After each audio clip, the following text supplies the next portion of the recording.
Okay, so welcome back to this episode. Now we are going to go through network theorem, which will be about our last one when it comes to AC circuits. There's also Thevenin's theorem and Norton theorem as well. So let's get started. Oh, oops, sorry about that. So let's get started. Okay, we'll start with a simple circuit for superposition. And this circuit has two voltage sources. Both of them have an angle of 0 degrees to them. A phase of 0 degrees, let's call it actually. There are two inductors and one capacitor inside of it, and what we want to know is the current going through this one here. You'll notice it's very similar to like a mesh analysis one, but you'll also notice and you also see that is far more simpler. And a good reason for that is because it's not using how is it? Matrices, yes, which is a big reason why this is a lot easier. So let's get started. However, remember that in superposition there is still a lot of drawing because we'll need to replace the circuit each time. I mean, you can do it without drawing the circuit again, but if you do it without drawing the circuit, it's a chance that you might make a mistake, and that's not good. Now, let's get started with the first step, which is simply doing the terms, putting the values in rectangles. This one is pretty simple because they are not coupled with any other components. They are all by themselves in parallel. So Z1 is equal with plus J XL1, which is equal with J8 ohms. Z2 will be equal with JXL2, which is the second inductor, and that will be equal with J8 ohms again because they have the same value of 8 ohms. And then Z3 is equal to minus JXC, which is equal to minus J6 ohms, which is the third value. Alright, now let's keep going. So after we separate the terms in Z values, now we can redraw the circuit something similar to this. We'll use the current source. Z1 will come here, then this will be Z2, this will be Z3, this one will be another source, the second source, and then all of them are connected to the ground. And remember that the current I is the one that we want to find, is going through this way. So this one will be Z1, Z2, and Z3. This one is the source E1, this one is the source E2. Alright, now there's the new circuit, and these are the values for each rectangular value. So now we need to redraw it. Let's redraw it here so we have more space as E1 source. So E1 source. And don't worry, superposition in AC circuits is exactly the same principle as superposition in DC circuits.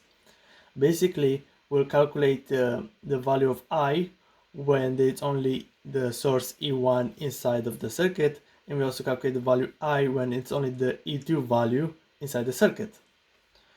So then this one will be drawing something like this. Simply, here's the voltage source, and these are the components. And very importantly, remember, when it's a voltage source, either AC or DC, it will be replaced with a simple line. Actually, let me like draw the line in red. It will be replaced by a simple line. Alright, and all of them are connected to ground. There you go. So this one will be Z1, Z2, Z3, and this one will be E1, plus and minus. Okay, and we still need to find the current going through Z2.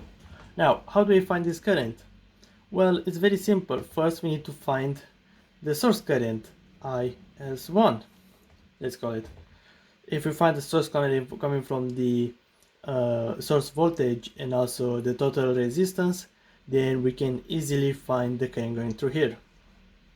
So first, let's combine those two resistors, Z2 and Z3. So, okay, there you go. So then Z2 in parallel with 3 will be equal with Z2 Z3 divided by Z2 plus Z3. Remember, this is a formula that you can calculate parallel resistors, but if there are only two of them in parallel.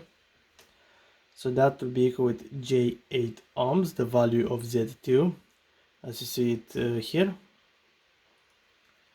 Okay, and then we multiply that one by the value of Z3, which is minus J6 ohms. All of it divided by J8 ohms plus, let me put them in brackets, minus J6 ohms. Okay, and the answer will simply be minus 48 ohms divided by J2. Now you may say, well, how did you get minus 48 ohms in here?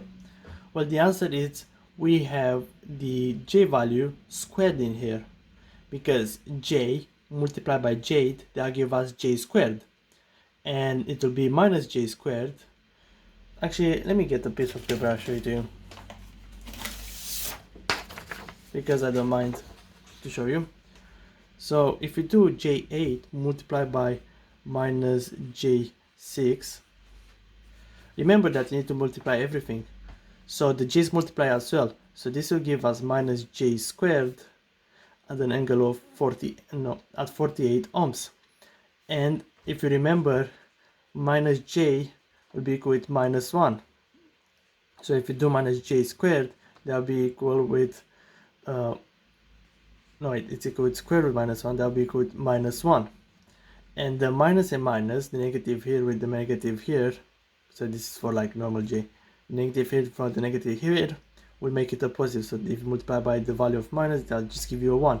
And then you do 1 multiplied by 48 ohms, that'll give you 48 ohms. Alright, so that's the answer. I'll just skip this page here in case I need to like clarify anything else. So that's how I calculated. So this will be equal with minus, and then we just divide the J2 value by the 48, so it will be minus J24 ohms. And there we have it. Okay, and then this, as a result, Z2 in parallel with 3 will be equal with 24 ohms at an angle of minus 90 degrees, because it's a negative value, as you see here. Alright, now let's keep going. So what can we find now? Well, now we can find the source by simply applying the formula I is equal with V divided by R. But instead we use these values that we have here. We have the source, and then we divide it by the total Z values. They've been by E1 divided by Z2 in parallel by 3 plus Z1, because they all become in series. When you combine these two, this becomes one component, so the current will be going in series. You just have one direction, it won't split anymore. So then that will be equal with 20 volts at an angle of 0 degrees over minus J24 plus J8. That will be equal with 20 at an angle of 0 degrees over 16 at an angle of minus 90 degrees. And that's equal with 1.25 amps at an angle of 90 degrees. So you can already see how simple this is. So now, because we got this value here, we can simply apply the current divider rule, because the current will split in here. We have the IS coming through, and then it splits into currents. We'll mark the first current for E1 as I prime, and that'll be equal with Z3. This to find the opposite current, so you need to use the opposite. No, to find this current, you need to use this resistance here. So be Z3 divided by I3 divided by Z2 plus Z3. Current divider rule. Right, so then that will be equal with minus J6 ohms multiplied by I3, which is this value here, Why did I put, I should put like IS1 so it's clear, which is this value here, 1.25, and an angle of 90 degrees. Or actually just put it as a J. There you go. So it's the same one, it's the same form, it's both rectangular forms. And then J8 ohms minus J6 ohms. And that'll be equal with 7.5 amps divided by J2. And then that'll be equal with, the J value will go up, it will become a negative from a positive 90 degrees. So that'll be 3.75 amps and an angle of minus 90 degrees. And you can already see how much easier is doing it this way compared to doing it the other way, which is the matrix way and through mesh analysis. Now this one was the first time it was E1. Now we also need to do it for E2, and for E2 we just apply the same formula, the exact same method, like this one here. Actually, let me put the signs. This one is a plus, this one is a minus, and as you can see, E2 is going in the inward direction. So then instead of the current coming up like that, it will go downwards that way. Okay. So let me put this on somewhere else, and let's redraw the circuit. Okay, so E2 source, that'll be Z1, and then this will be a red line where the source E1 is supposed to be. This one here would be Z2. Okay, then they are connected here, and then here it's Z3, and then they are connected in here, and this is the source as well, sorry about that. Minus plus E2. Alright, and the current from the source, it will go in this way, and that'll be IS2. Alright, and what we need to find now would be the current I.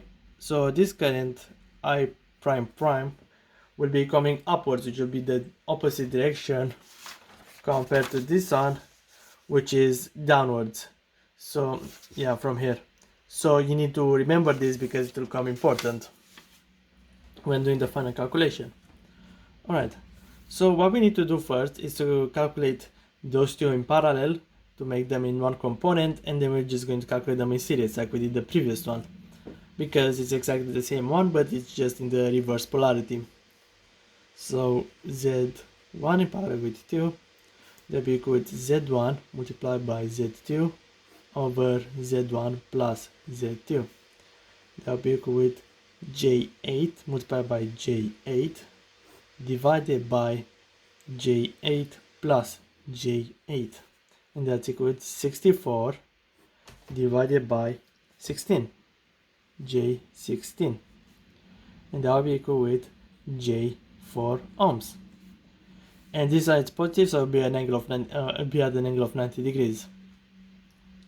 Now we calculate the current source, IS2, and again it will be the total Z values, the source E divided by the total Z values. Be E2 divided by Z1 parallel with 2 plus Z3, and that will be equal with 10. This is 10 at the angle of 0 degrees. 10 at an angle of 0 degrees divided by J4 minus J6. That will be equal to 10 at an angle of 0 degrees over 2 at an angle of minus 90 degrees. Because 4 minus 6, that will give you a minus 2 J value, and because the value is negative, then the angle will become negative as well. So then that will be equal with, we do 10 divided by 2, that will be a 5 amps, and an angle of minus 90, we divide by 0, then we reverse the sign, so it becomes positive 90 degrees. And that's the answer for the source, at least. Now we need to calculate I prime prime. So I prime prime will be equal with Z1 multiplied by IS2, the source, divided by Z1 plus Z2. And that will be equal with J8 multiplied by a current 5 amps at an angle of 90 degrees, or I could just write it as J5, but anyway, divided by J8 plus J8, that'll be equal with 40 at an angle of 180 divided by let's see here, I'll show you that this doesn't make any difference, by 2 at an angle of 90 degrees minus 90 degrees, no wait, at 2 at the angle of 90 degrees, yeah,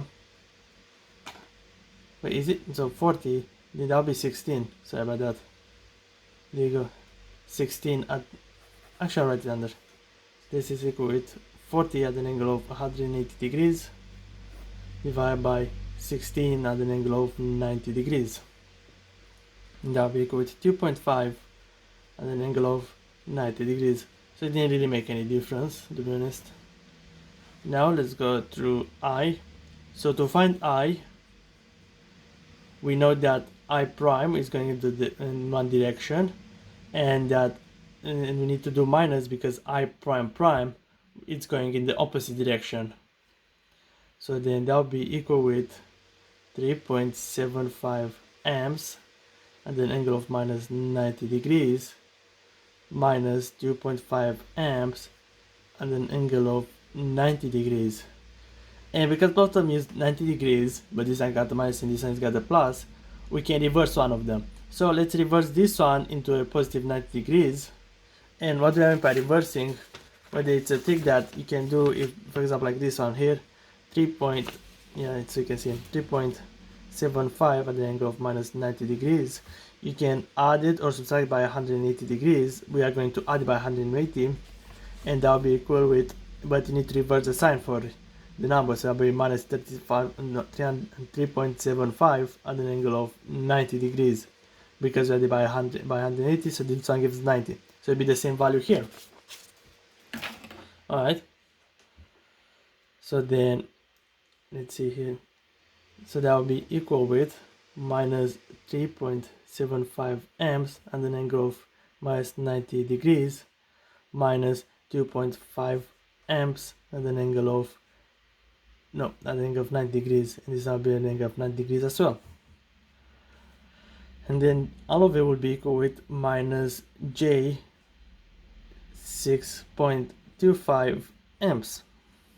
So then the final answer for I will be equal with, and now we can convert this one into polar form, and that will give us 6.25 at an angle of minus 90 degrees amps. And that's our final answer. So again, I really like the superposition method compared to the mesh analysis because it makes it a lot easier. I mean, yes, you need to draw more, but you need to draw more only depending if you have multiple voltage sources. For example, if I had only one voltage source, then we can just do it straight away. But because we had two voltage sources, we needed to do it twice to replace each voltage source. It also works with current sources, as you know.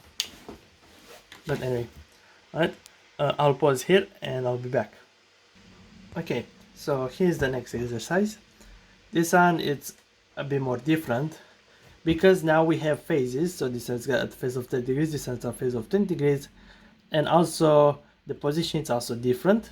This side's the middle of the circuit, this side's on the left side of the circuit, and we also have a current source. So it's a bit more different from the previous exercise. But don't worry, it's also very simple if you know how to do superposition in the first place with DC circuits. And very important, if you didn't learn how to do it with DC circuit superposition, don't expect to be able to do superposition with AC circuits, because yes, they use the same methods, but they are still very, very different. Alright, so let's keep going. So what we do, first step, we split this two in parts. So this one will be Z1, and it's got an inductance of, it's got a resistance of 12 ohms. So then, and it's an inductor, so it'll be J12 ohms. And then Z2 As you can see, those two are in series, so we can couple them together because we just need to find the current going through here. We don't really need to find the individual current for each component. So Z2 will be equal with 12 ohms minus J16 ohms. There you go. I'll pause for a second. Sorry, I thought I smelled something burning, but I guess it was just my imagination.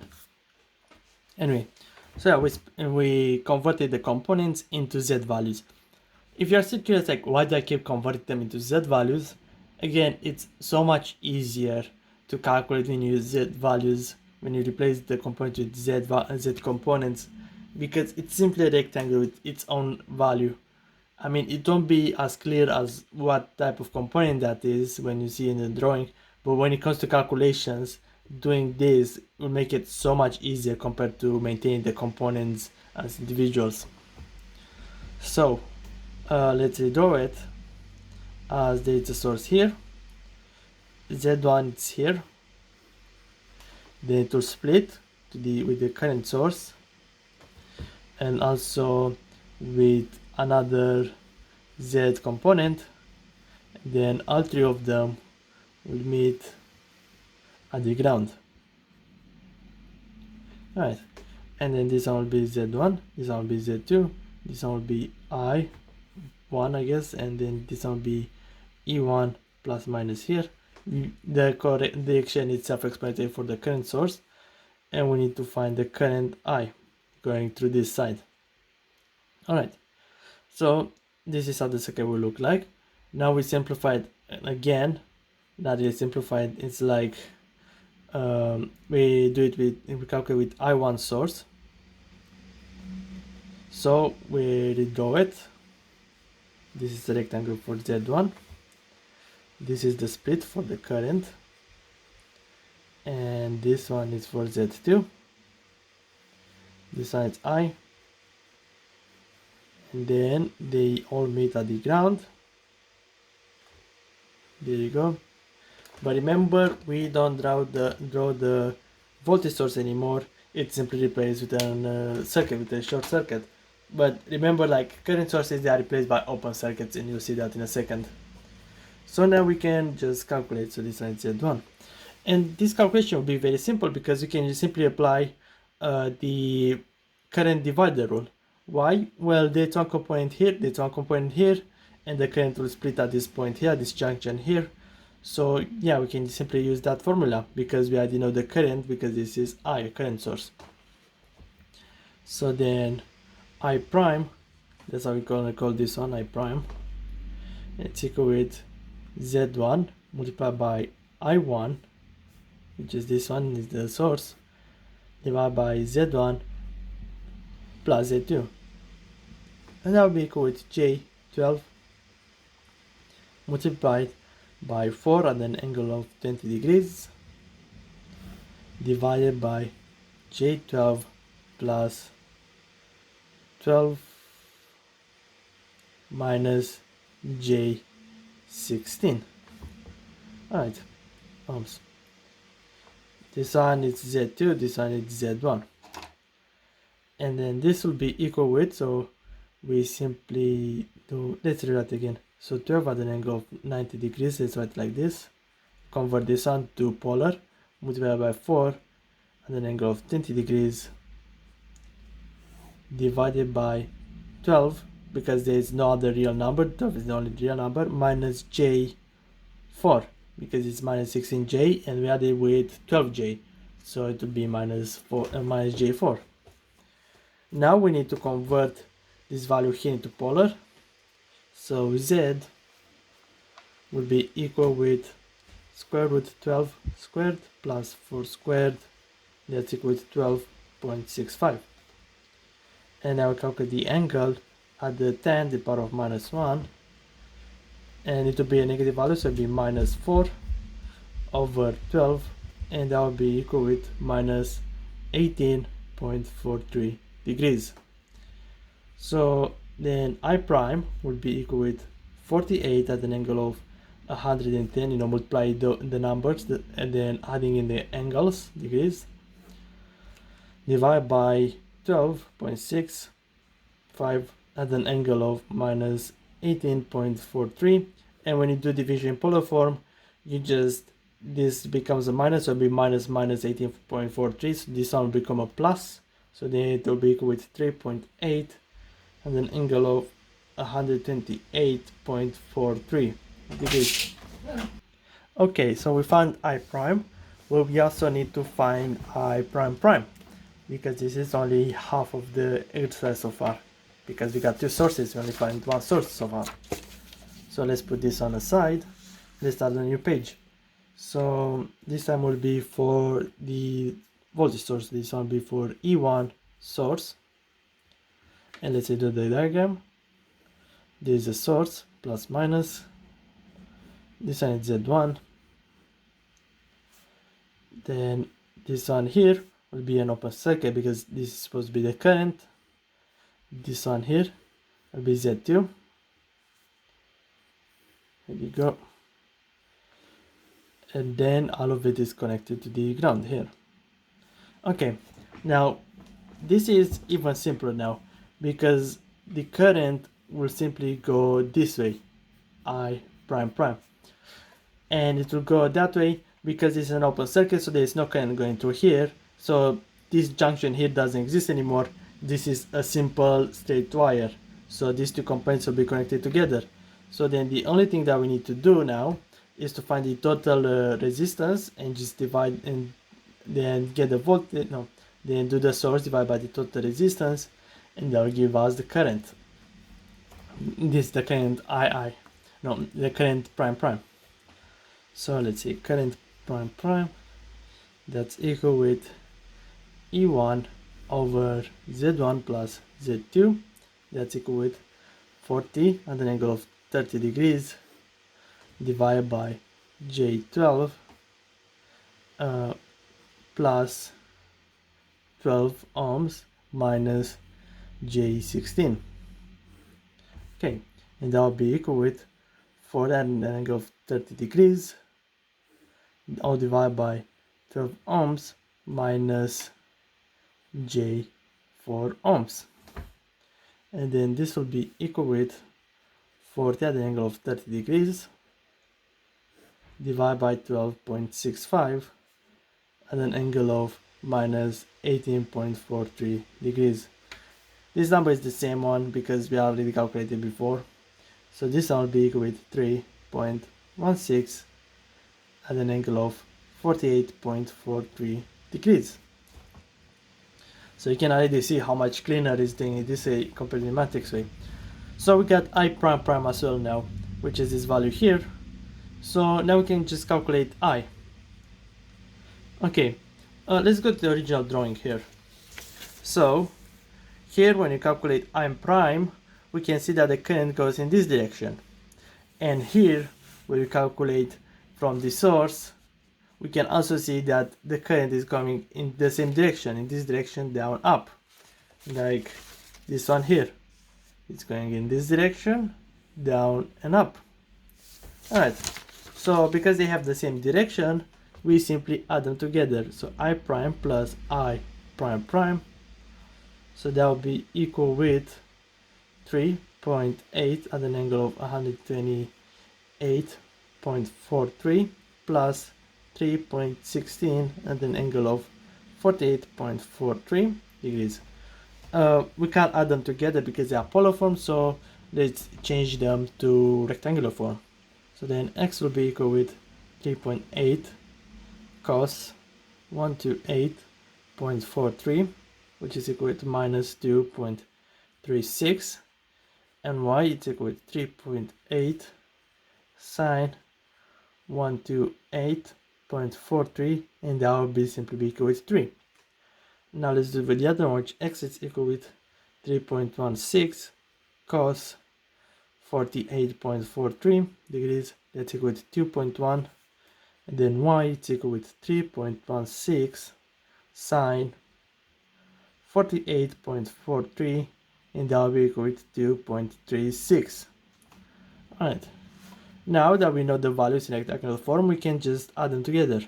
So I will be equal with minus 2.36 2.36 plus J3 plus 2.1 plus J2.36, and that's equal with minus 1.26 plus J5.36. Alright, so then Z will be equal with, so this is the total, but this one's in rectangular form, and we can't really do much with a rectangular form answer. We need to change it back to polar form so we know what phase it's at. So 0.26 squared plus 5.36 squared. Wait a second, 1. Oh, sorry, this is a 0 actually, it's not 1.26. So about that, I just noticed now. So that's equal to 5.37. And now the angle will be equal to tan bar of minus 1 minus 5.36 divided by 0.26. And that will be equal with minus 87.22 degrees. Alright, so then I will be equal with 5.37 at an angle of minus 87.22 degrees. Now, another interesting thing that we can do with these two drawings here and this one here is we can find the voltage inside the resistor. So let's try to find the voltage inside the resistor 12 ohms. And don't worry, I won't do the redrawing, we'll just straight out do the calculations. Okay, so let me put this on the side. Alright, so let's see. So find the voltage inside the 12 ohms resistor.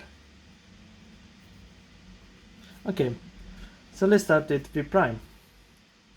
V prime, it's equal with I prime multiplied by 12 ohms, because as you know, like, current doesn't change when it's in series, and Z2 it's literally in series with the resistor and capacitor, so the current won't change anyway, so you can just multiply it by 12 ohms, and that will be equal with 3.8, the angle of 128.43 degrees multiplied by 12 at an angle of 0 degrees, and that will be equal with 45.6 at an angle of 128.43 degrees.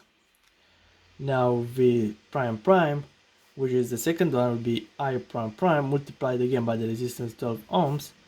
That again would be 3.16 at an angle of 48.43 degrees multiplied by 12 at an angle of 0 degrees, and that will be equal with 37.92 at an angle of 48.43 degrees.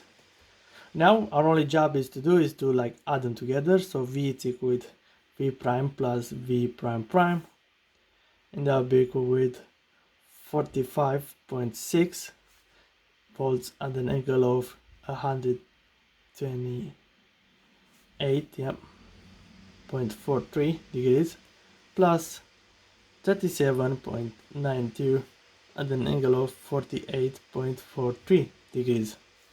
So X will be equal with 45.6 cos 128.43, that will be equal to minus 28.34, and Y will be equal with 45.6 sine 128.43, that's equal to 35.72.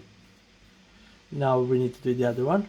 So this will be 37.92 cos 48.43 degrees, that's equal to 25.16, and Y it's equal to 37.92 sine 48.43, that's equal to 28.37. Okay, so now we have them in rectangular form. So now we can add them together. So V is equal with minus 28.34 plus J 35.72 plus 25.16 plus J 28.37, and this will be equal with minus 3.18 plus J 64.1. Alright, now we need to change it back to the polar form. So then that would be equal with Z is equal with square root 3.18 squared plus 64.1 squared. That's equal with 64.18. Then the angle is equal to tan, the minus 1 minus 64.1 over 3.18, and that will be equal with minus 87.16 degrees. And V is equal with 64.18 volts at an angle of minus 87.16 degrees. So now what we did is we did it in more of a superposition form, but because we did the superposition for the current value before, we can also just come back to the original circuit and simply multiply I by this resistance here, and that's what we're going to do to check our answers, so to see if they are correct. So then V, let's do like this here, let's separate a bit. So V can also be I multiplied by 12 ohms, which is equal to 5.37 at an angle of minus 87.22 degrees multiplied by 12 at an angle of 0 degrees, and that will be equal with 64.44 at an angle of minus 87.22 degrees. Okay, what you'll notice is that there's a small difference between the two of them. For example, this is a difference of 0.26, and here it's a difference of like 0.06 degrees. Well, I think the difference is because of me and my calculations. I think it's because I didn't use all the numbers, and because I rounded them up and down, it made this small difference between those two numbers. But don't worry, if you get this number here or you get this number here, both answers are correct, because there is not really much you can do about it. I guess you can use a number between them, but when you're working with 64 volts, a value of 0.26 volts won't do that much of a difference, won't do that much of a damage, and the same for the angle as well. So I wouldn't worry too much about it. I would worry if one of the values was positive, or if there was a difference of 10 between them, for example an angle of 10, you hear the difference, because I did actually get that, and when I saw that I was like, oh, okay, I didn't do one of the calculations in here right, or on the other page. So and then I checked over and I realized, oh yes, I did the calculation wrong, and then I fixed the problem and I got these two values here. So yeah, by practicing this, like by doing it in two different methods, you can also like prove your circuit. For example, if I get two different values where I know I should get the same value, then that means one of the calculations is wrong. So I'll need to like redo one of the calculations, or like see them again to see where the mistake was made, discover the mistake, and then do it again. And if I get a very close number between the two of them, then it's correct. Alright, so this was for this problem here, for the second problem in superposition.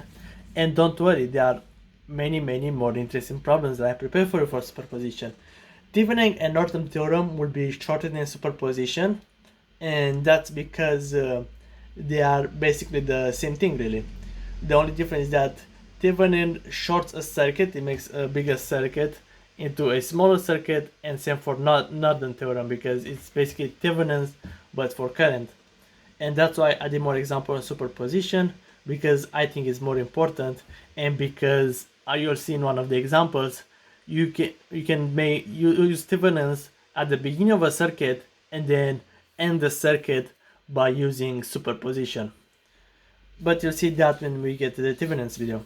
Alright, so this one was for the second problem. I'll see you in the third problem. Alright, so here is the third problem, and I know when you look at it, it looks intimidating because of all the grounds.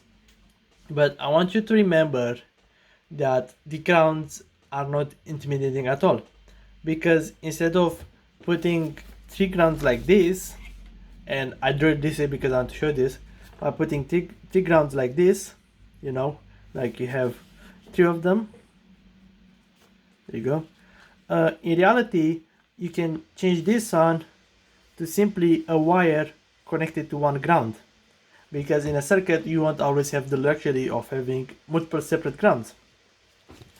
And remember that this ground, what it actually means is that there is 0 voltage in here and there is no current flowing in that direction really. So yeah, okay, I just want to show you this, but more importantly, what this problem is about and why I chose it, it's because it's using 2 different types of voltage sources. And you may say, like, what do you mean it uses 2 different types of voltage sources?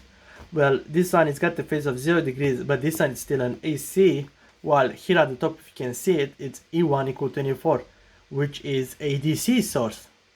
And now this is where things get interesting and where superpositions comes very handy in. So we'll need to find the voltage inside resistor number 3, which is this resistor here, but there are also inductors and capacitors going through this circuit. And you may think like, well, how are you going to solve it? How are you going to calculate it? Well, let's start it simple by doing the DC.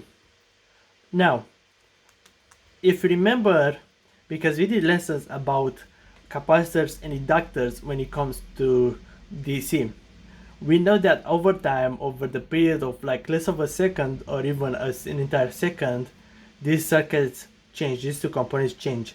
The capacitor will become an open circuit while the inductor will become a short circuit.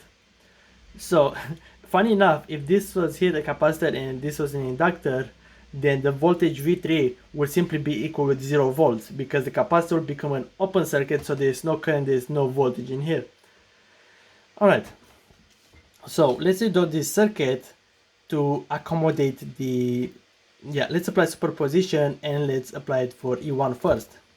So therefore E1 source, the circuit will look something like this. So this one will be the E1 point, which is the C.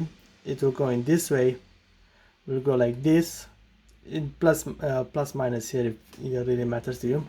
It will go down, then there will be a node here because there's a junction, and then for the capacitor it will be replaced with an open circuit, so there will be nothing here.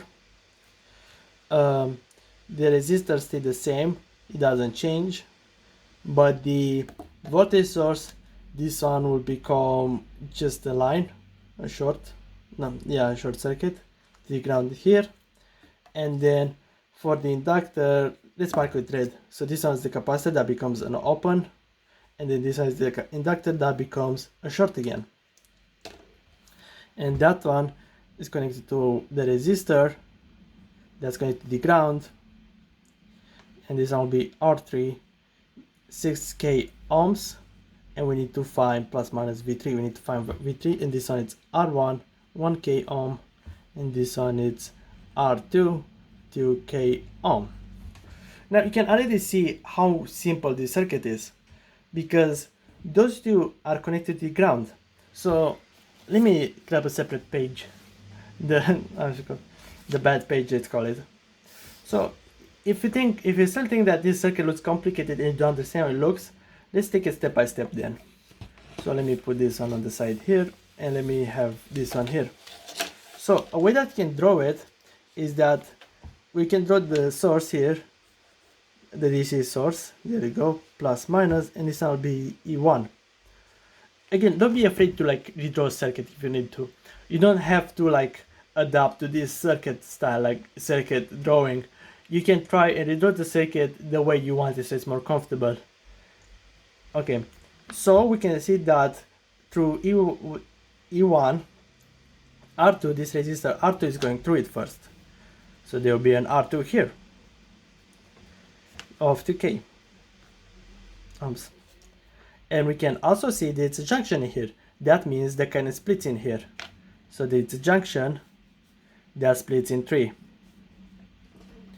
We look at the first junction, and in the first junction it's R1. So then we draw another resistor here, R1. We look at the second junction that goes in here, it's an open circuit, so there will be simply nothing. So no current going through it. And then we look at the third junction, this one will be an R3, which is this one is 1K and this one is 6K. So these are the junctions. And then, wait a second, because there's not enough space for like the camera to see. There you go, for you to see both of them. No, this wouldn't work with it. No. Okay, I'll just put it back where it was. Alright, and as you can see, our last step really is that all of them are connected to ground. So as I said, these three can be simply drawn as a ground circuit, as a common ground. So we can connect all 3 wires and then take them all the way back here. And now you have a new version of this circuit that looks complicated and intimidating into one of the simple DC circuits that is simply R2 connected in series with the voltage source, and then that splits 2 into parallel resistors, and that goes all the way back to where it started. See?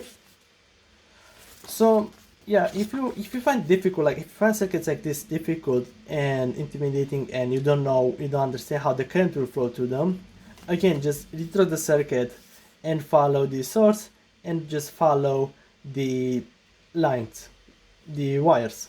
And just remember that the ground basically means 0 volts, which is the end of the destination, which in our case will be this one here.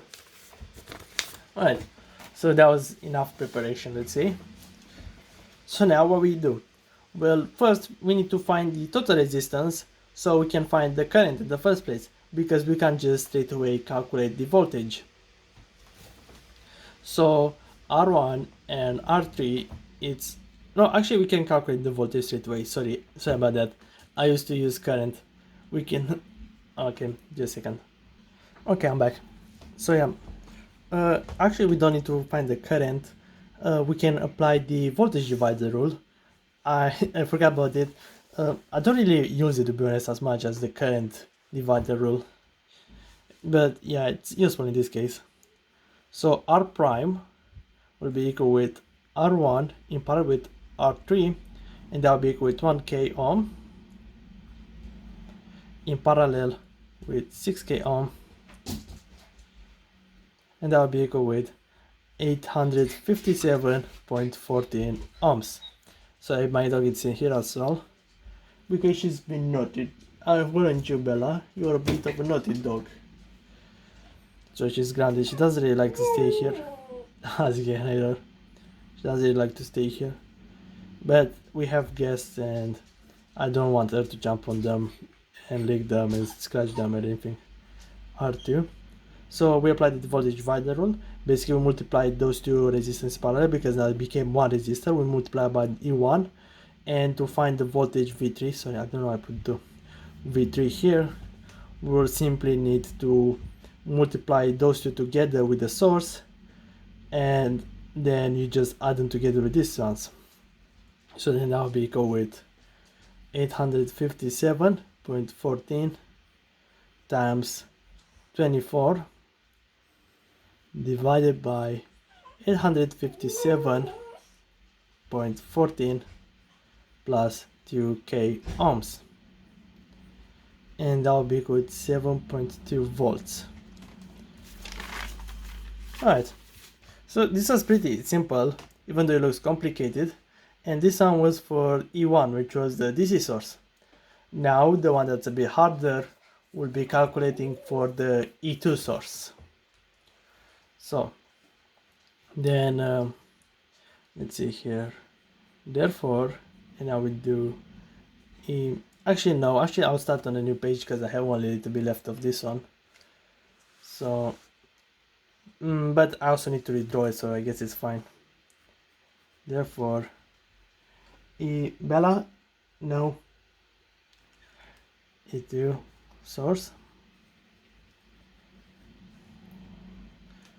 come Bella. She's doing a sniffing my paintings, and I don't know, I don't want the, how is it called, the paint to mess her. So this will be the source, that will be E2, which is equal to 8 volts at an angle of 0 degrees. Then this will be, and I actually found the bag, R1 1K. This one will be R2, this is a resistor, not the inductor, connected to the ground. This one is connected to the ground as well. This one will be 2K because it's R2. Then the capacitor, this one will be XC, and it will be 20K ohms. And then the inductor and the last resistor, they are connected in series, so XL, that's 4K ohms. And then this one, it's equal, this one is R3, and that's 6K ohms, and also is the one that we need to find, V3. Okay, the reason R2 is connected to the ground here is because this one becomes an open circuit and there's nowhere it's supposed to go. For example, like if this will become a short, not an open, a short, then there's nothing else to go except the ground. It's not other source under to go or anything like that. Sorry, I'll need to pause for a second. Alright, sorry about that. I had to take the bag away from her because that was very loud, and also maybe she wants solid, she knows how to play with it. She's not stupid, she's actually quite smart. She makes us do whatever she wants to do. Anyway, and also I don't think I showed the circuit, me drawing it, so I'm sorry about that. But this is how the circuit will look like. Alright, now what we need to do is that we can't really use it like this. We need to make them into Z values. So let's start with Z1. That's pretty simple. It will simply be this R1 value, R1, because the rest of them are in parallel. So that will be equal with 1K ohm at an angle of 0 degrees. Now Z2, that's a bit more complicated because it will be the value of R2 in parallel with CX, because we don't really need to know either the current through here or either the voltage of either of them, so we can just couple them together.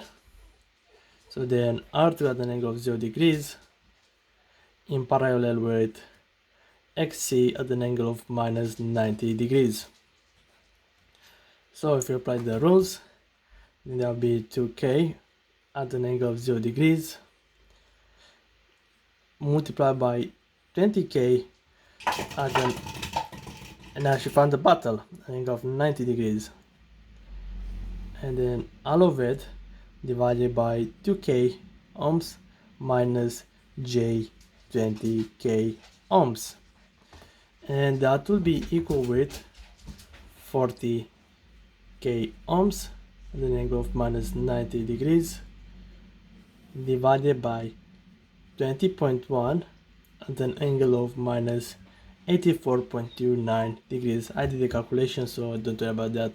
That's the answer we'll get where if you calculated this one and this one as well. So that will be equal with 1.99 K at an angle of minus 5.71 degrees. Alright, I guess I could have used 2K, but let's just leave it as 1.99 K. I did rounding off the numbers to like get quite of a difference when it comes to the answers, so I don't need to like round them even more. So now let's do Z3. Z3 is very simple because it's only this inductor with this resistor in series together. So I can just say it's like R3 plus JXL. But remember, we still need to find the voltage inside the resistors R3. So when we do the final calculation, we have to split them apart. So don't forget about that. And that's equal with 6K ohms plus J for K ohms, and that will be equal with, in polar form, be 7.211 K at an angle of 33.69 degrees. Alright, so this one was for the first one to simplify the circuit. Now we can redraw the circuit. I'll put this on here as simplified. So then the new circuit will look something like this. This is the source, there is Z1 going through, there is Z2 on the other side of the junction, and then parallel with Z3. So Z3, Z2, and this one is Z1. There you go. And they all look something like this, and they are all connected to ground here.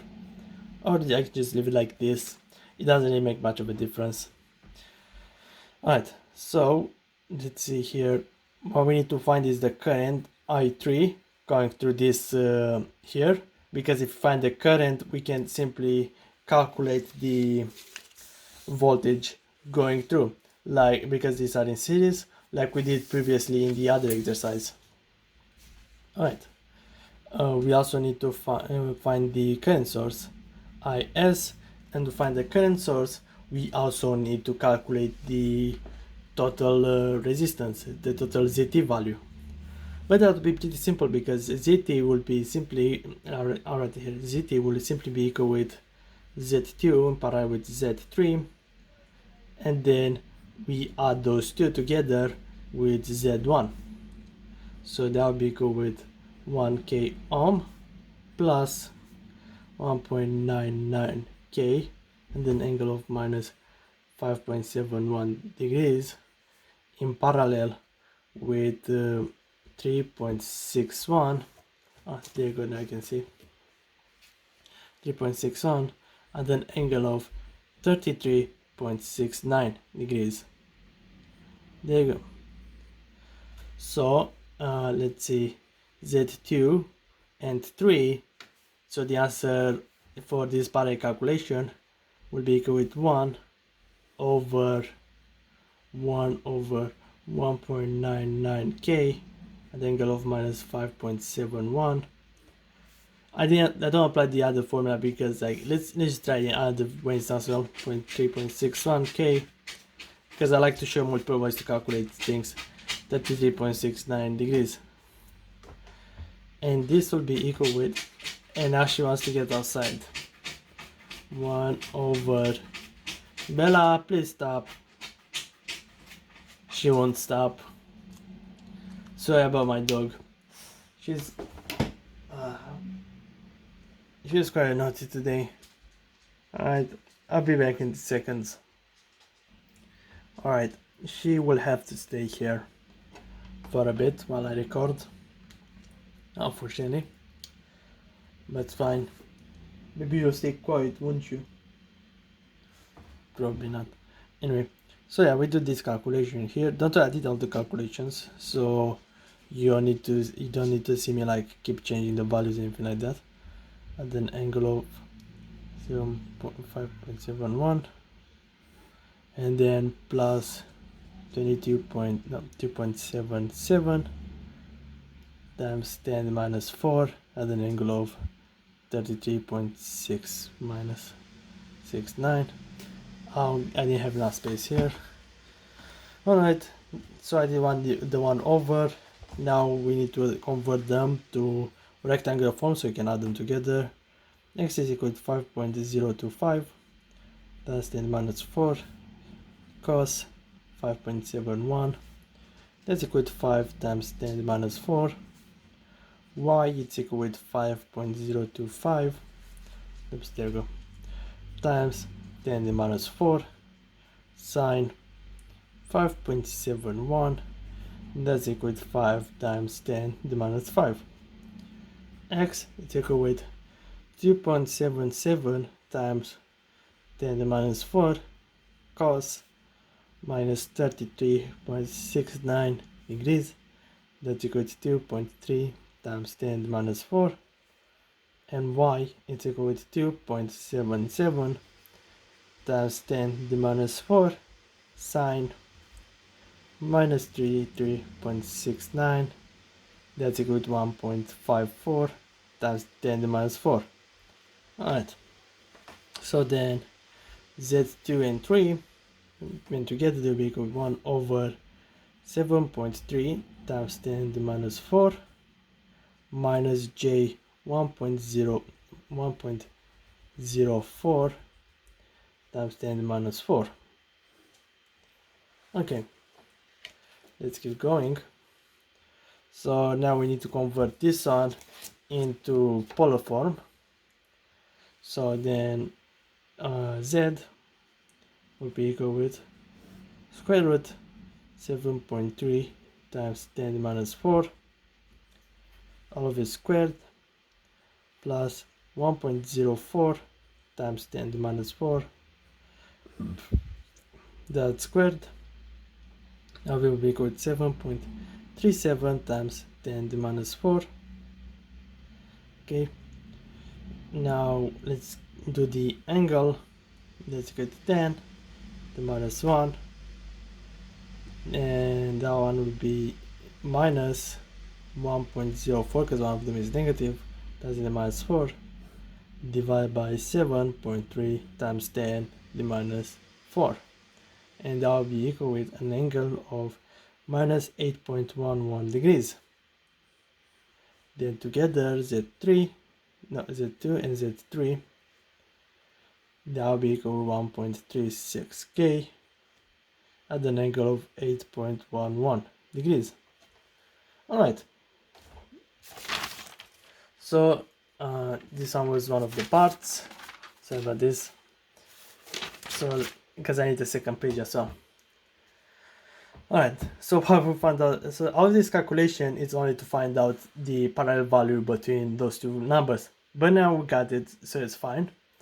So the next step would be to convert this one into polar form, so then we can add them together and then we can find the current source.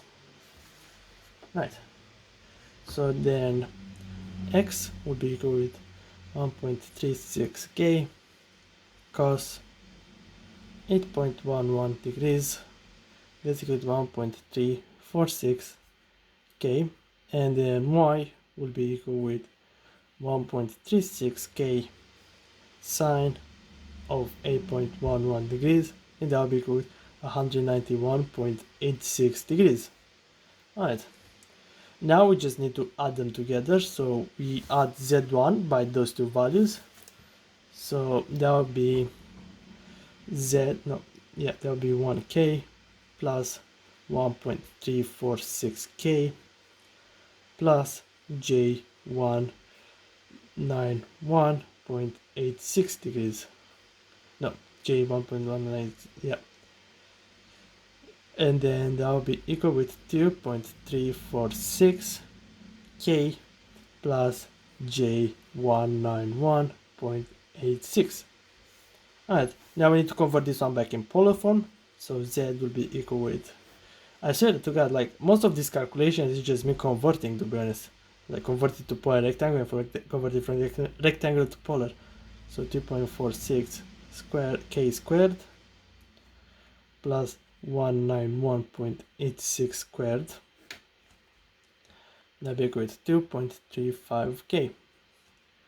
Then the angle will be equal with 10 to the minus 1, 191.86 over 2.346k, and that one will be equal to 4.68 degrees.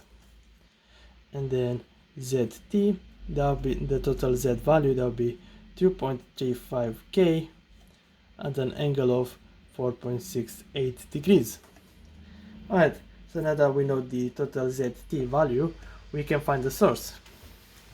So now is would be equal with E2 over ZT, that's equal with 8 volts at an angle of 0 degrees, divided by 2.35k at an angle of 4.68 degrees, and that will be equal with 3.4 milliamps at an angle of minus 4.68 4.68 degrees.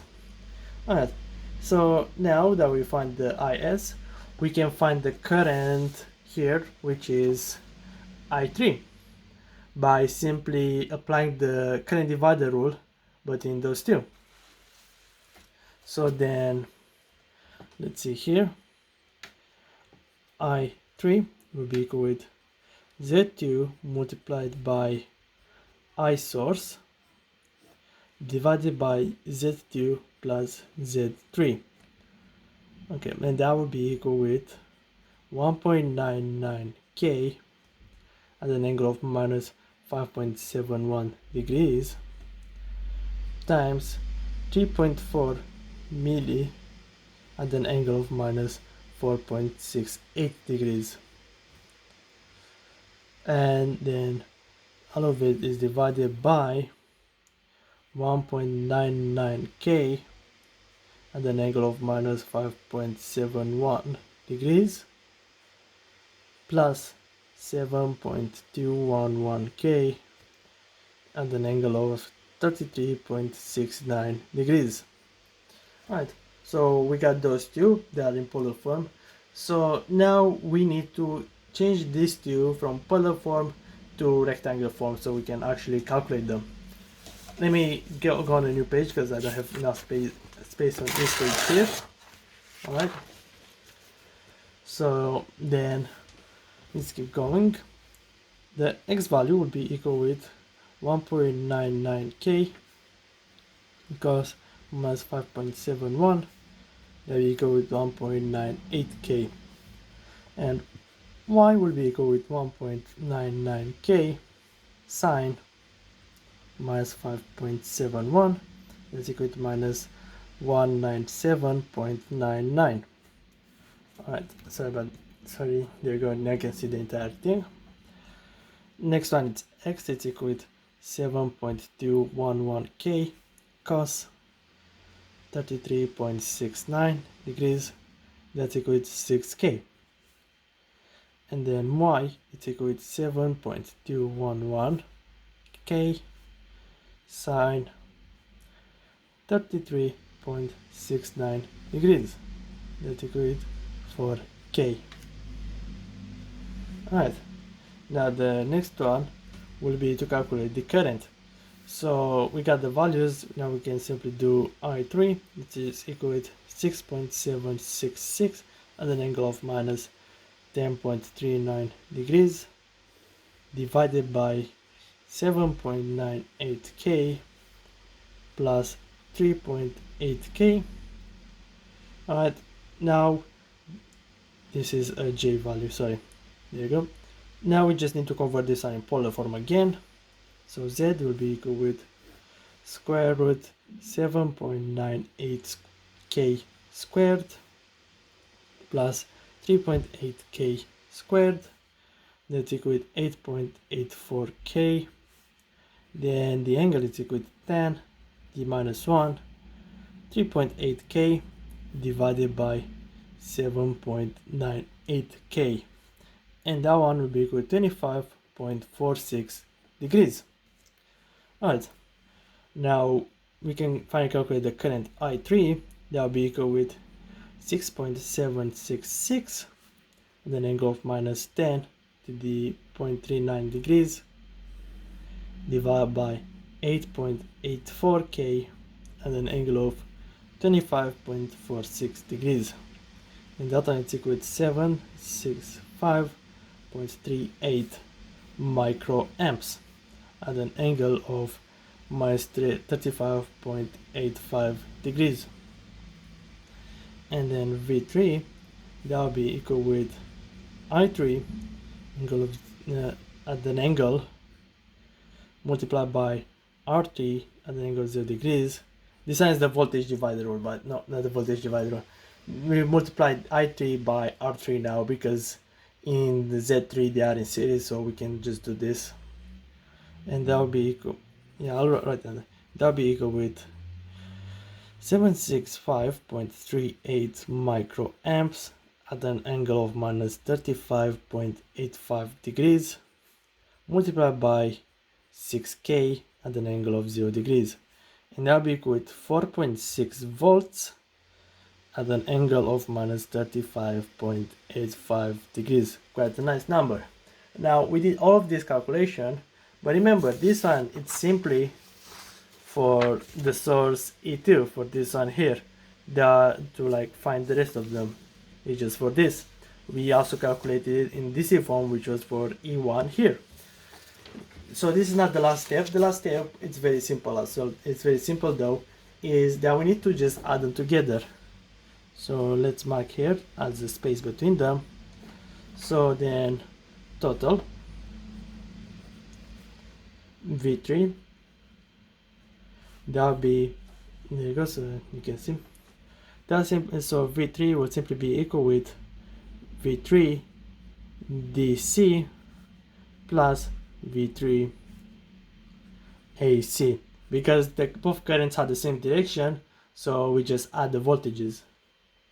So that will be equal with 7.2 volts plus 4.6 volts at an angle of minus 35.85 degrees. Alright, so that's the answer pretty much. We can also calculate the peak as well. So peak, it's equal with 4.6 times square root 2, that's equal to 6.51. So we can also write it as V3 is equal with 7.2 volts plus 6.51. Let's see, was it like sine bracket WT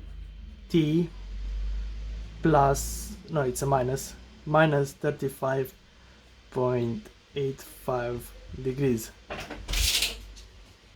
Sorry, my sister just went in. So I think that's the answer. Actually, let me check if it's actually a sine or but I'm pretty sure it's sine when you do like peak values, when you convert it like that. That will just take 2 seconds. Let me see. So is it, no, it's not in this one here.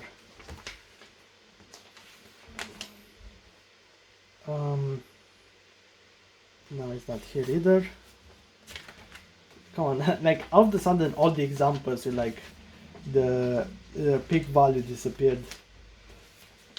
So until I find one, it should be, come on, just no, I can't find any right now.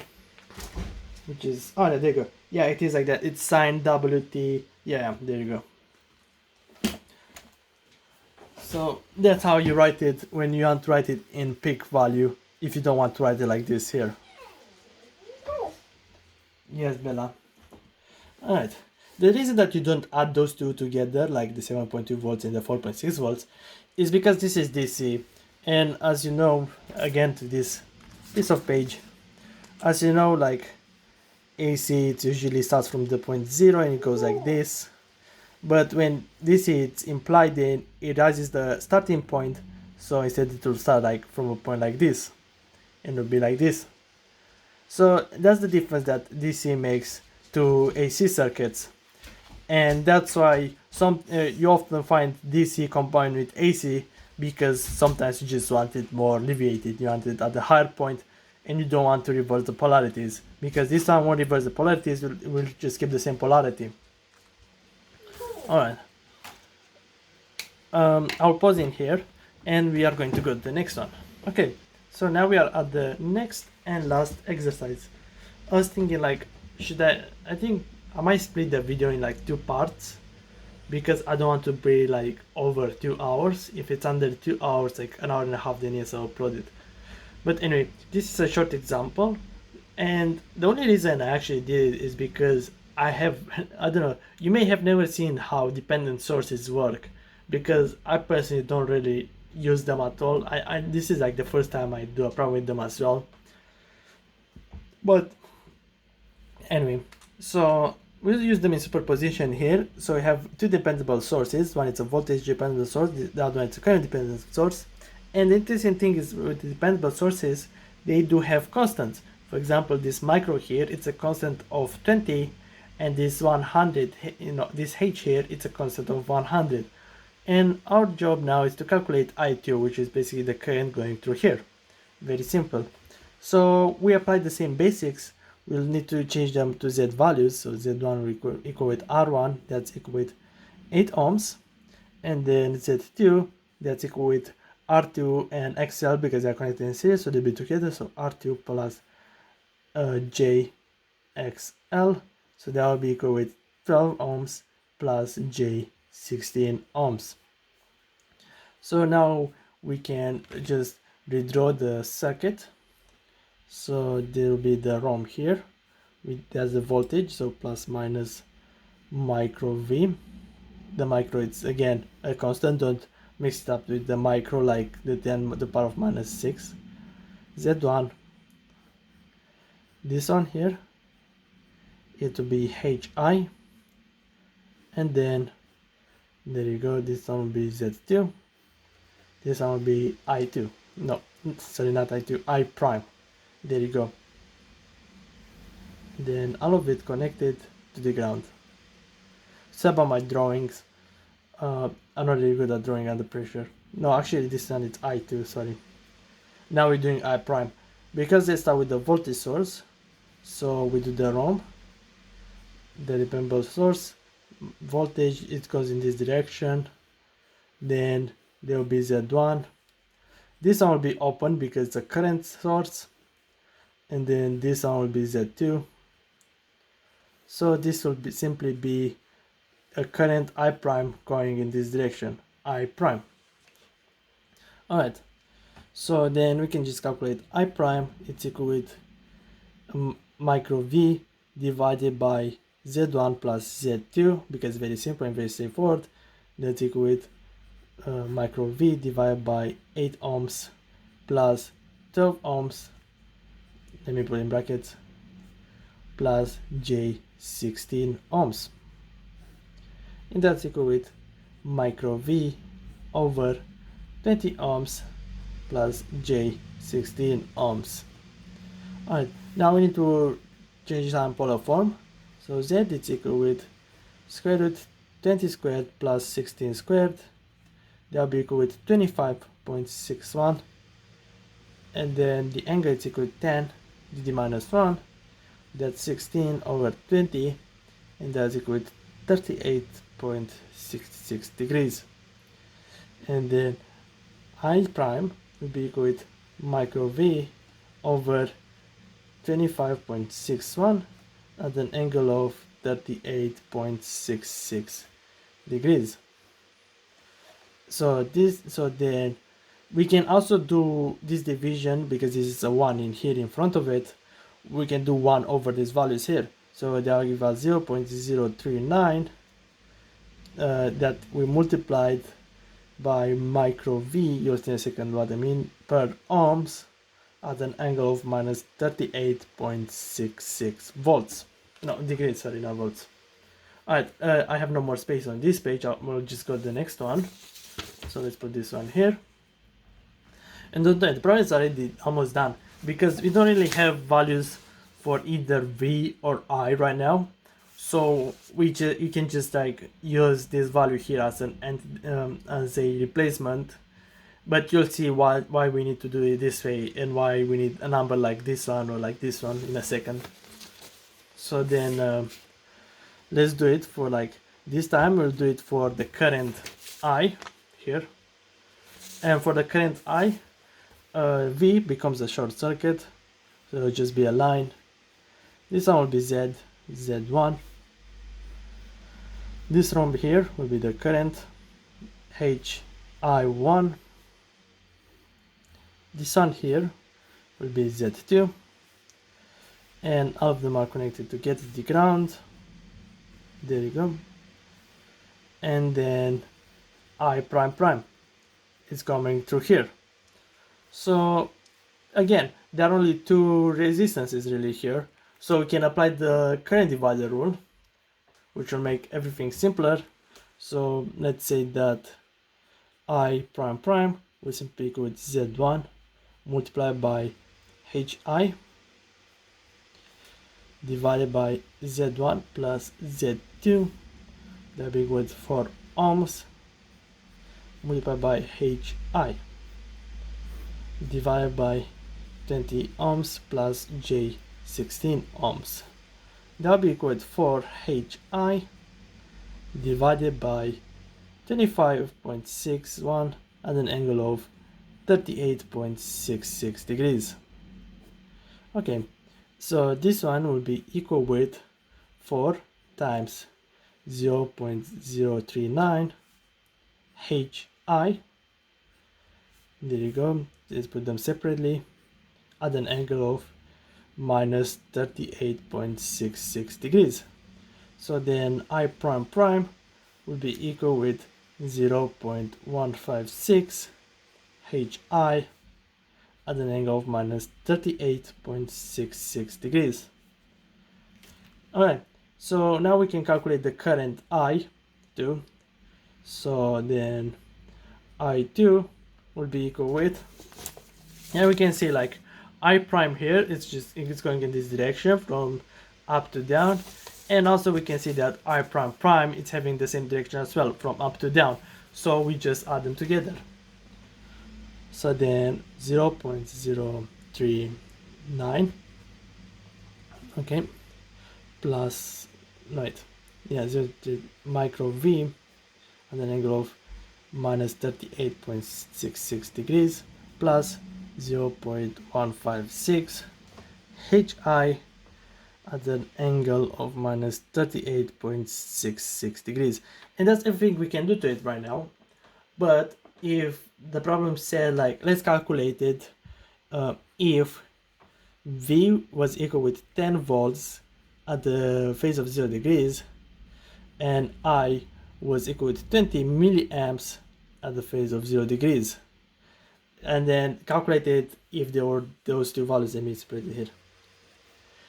If V was this value here and I was this value here in this one here, so the way we calculate it, we can simply put the V value and the I value here in this formula, but remember you also need to use the constant, the micro U, which is equal with a constant of 20, and H, which is equal with a constant of 100. So then I2 would be equal with 0.039 times 20 plus then V at the phase of 0 degrees per ohms at an angle of minus 38.66 degrees, and then that one will be no, and then we also added, I don't have enough space here, by 0.156 times 100 plus 20 milliamps at the phase of 0 degrees per ohm of 0 degrees at an angle of minus 38.66 degrees. Alright, so this will be equal with, if you do the calculations, you'll get 7.8 at an angle of minus 38.66, and then plus 0.312 at an angle of minus 38.66 degrees. So then the total will be 8.112 at an angle of minus 38.66 degrees. Remember, we can add them together because they have the same angle, and that will be our final answer. That will be the answer I2. And if you do it with this, with like in this method, if you get like dependable sources and you do dependable sources, you can literally replace V and I with any values you want, and you just need to plot it inside this formula here. Oh, sorry, in this formula here, and then you get the answer that you desire or that you want. Anyway, thank you for watching. Next one will be about, next video will be about Thevenin's theorem, and after that will be Norton theorem. Alright, goodbye.